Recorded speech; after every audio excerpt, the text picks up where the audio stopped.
11 फरवरी को वंदे मातरम पर मरकजी हुकूमत की जानिब से जारी नई गाइडलाइंस को लेकर सियासत शुरू हो गई है। All India Muslim personal law board और जमीयत उलेमाए हिंद ने एतराज जताया है। सहारनपुर में जमीयत के सदर मौलाना अरशद मदनी ने कहा कि मुसलमान किसी को भी वंदे मातरम गाने या बजाने से नहीं रोकते, लेकिन इसके कुछ छंद मादरे वतन को एक देवता के रूप में दिखाते हैं। हम मुसलमान इस गीत को इसलिए नहीं गा सकते क्योंकि हम सिर्फ एक अल्लाह की इबादत करते हैं, अपनी इस इबादत में किसी और को शामिल नहीं कर सकते। यह हमारे अकीदे के खिलाफ है, इसलिए वंदे मातरम को जरूरी करना आइन की रूह, मजहबी आज़ादी और जमहूरी इक़दार पर खुला हमला है। सोशल मीडिया एक्स पर पोस्ट कर मौलाना अरशद मदनी ने कहा कि एक मुसलमान सिर्फ एक अल्लाह की इबादत करता है, इसलिए उसे ये गाना गाने के लिए मजबूर करना आइन के आर्टिकल 25 और सुप्रीम कोर्ट के कई फैसलों की साफ खिलाफ वर्जी है। इस गाने को जरूरी बनाना और इसे शहरियों पर थोपने की कोशिश हुब्बुल वतनी का इजहार नहीं है, बल्कि ये चुनावी सियासत, एक कम्युनल एजेंडा और बुनियादी मुद्दों से लोगों का ध्यान हटाने की कोशिश है। यूपी के सहारनपुर से लोकसभा एमपी इमरान मसूद मौलाना अरशद मदनी की बातों को सही बताते हुए कह रहे हैं कि वंदे मातरम कौमी गीत है, इसलिए उसकी पूरी इज्जत है, उसके सम्मान में खड़े भी हो जाएंगे, लेकिन इस गाने के लिए कोई हमें मजबूर नहीं कर सकता। राष्ट्रगीत है, राष्ट्रगीत के सम्मान में हम खड़े हो जाएंगे, राष्ट्रगीत का सम्मान करेंगे, लेकिन इसके अलावा अगर कोई मुझे गाने को बाध्य करे तो मेरा धर्म मुझे इजाज़त नहीं देता और मुझे अपने धर्म मानने की आज़ादी संविधान ने दी है, इसलिए मैं नहीं करूँगा। सर, आप कह रहे हैं कि आप खड़े हो जाएंगे लेकिन गाएंगे नहीं? नहीं, कैसे गा सकता हूँ, नहीं गाऊंगा। देश का कानून बना है कि आपको गाना पड़ेगा? कोई कानून नहीं है, संविधान से ऊपर थोड़ी है, संविधान के अंदर है, आपकी गाइडलाइन से थोड़ी हो रहा है।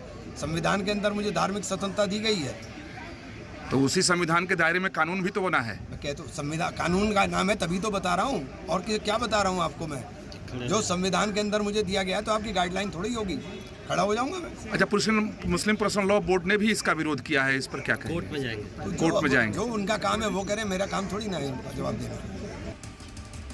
All India Muslim personal law board ने कहा कि वंदे मातरम हमारे मजहब के खिलाफ है, क्योंकि इसमें गाने में दुर्गा और दीगर देवी देवताओं की तारीफ की गई है, जो इस्लामिक अकीदे से मेल नहीं खाता है। यह हमारे मजहब की तौहीद के खिलाफ है। इसके 6 छंदों का लाजमी गाना भी हमारे मजहब के खिलाफ है। इस नोटिफिकेशन को उन्होंने गैर आईनी और इस्लाम के खिलाफ बताते हुए कहा कि सिर्फ अल्लाह की इबादत मंजूर है, अगर फैसला नहीं बदला गया तो हम सुप्रीम कोर्ट जाएंगे। बोर्ड के जनरल सेक्रेटरी मौलाना मोहम्मद फजलुर रहीम मुजद्दिदी ने कहा कि स्कूलों और सरकारी कामों में वंदे मातरम के सभी छंदों को जरूरी बनाने वाला मरकजी हुकूमत का नोटिफिकेशन गैर कानूनी है। ये मजहबी आज़ादी और सेकुलर इक़दार के खिलाफ है और सुप्रीम कोर्ट के फैसले की खिलाफ वर्जी है। इसमें दुर्गा और दूसरे देवी देवताओं की पूजा और आराधना की बात कही गई है, जो सीधे तौर पर मुसलमानों के अकीदे के खिलाफ है। इसलिए मरकजी हुकूमत से हमारी मांग है कि इस नोटिफिकेशन को तुरंत वापस ले, नहीं तो all India Muslim personal law board इसे कोर्ट में चैलेंज करेगा।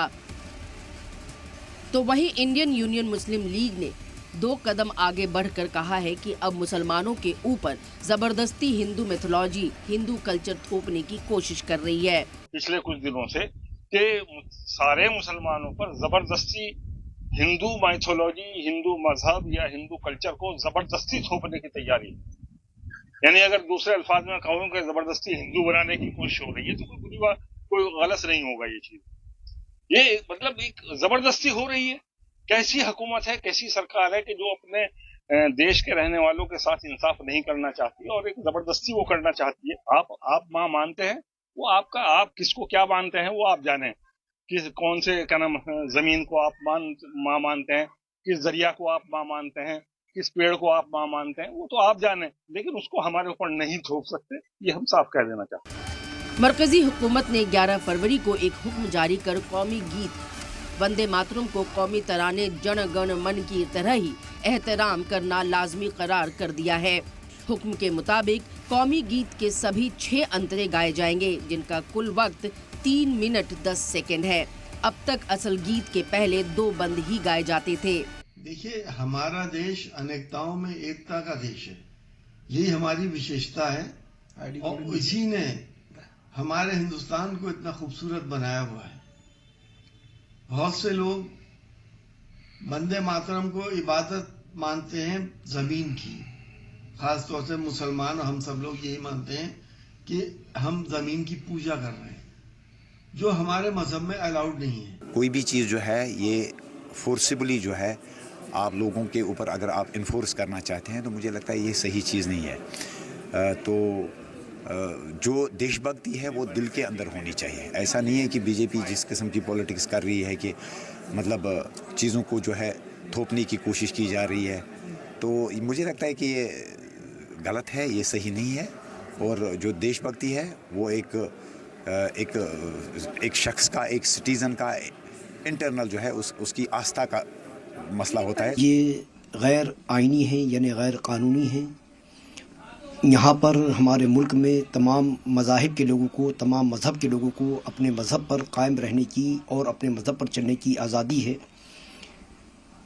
उसके भी ये ख़िलाफ़ है। और इससे लोगों के अंदर एक गम गुस्सा पैदा होगा और इसको मज़हब में जो चीज़ हमारे मज़हब में मना है उसको करने पर मजबूर किया जा रहा है, ये पैगाम जाएगा। और सिर्फ एक खुदा को मुसलमान ही नहीं मानते बल्कि मुसलमानों के अलावा ईसाई भी एक खुदा को मानते हैं, सिख भी एक खुदा को मानते हैं। इस तरीके से और भी मज़हब के लोग हैं कि जो सिर्फ एक खुदा को मानते हैं। तो ज़मीन की परस्तिश जो है वो इस्लाम में सिवाय खुदा के किसी और की पूजा, परस्तिश, इबादत नहीं की जा सकती। दरअसल मुसलमान मानते हैं कि कौमी तराने में हिंदुस्तान को माँ का दर्जा दिया गया है और इसमें भारत माँ की आड़ में एक तरह से दुर्गा माता की तारीफ की गई है। हिंदुवादी तंजीम शुरू से ही हिंदुस्तान के नक्शे में एक देवी की तस्वीर लगाकर इसे भारत माँ कहते रहे हैं, जिससे मुसलमानों में यह तशवीश पैदा हुई है कि वो भारत माता के नाम पर किसी देवी की पूजा या तारीफ करते हैं, इसलिए मुसलमान इसे गाने से परहेज करते हैं। सलाम टीवी के लिए नदीम अहमद की रिपोर्ट।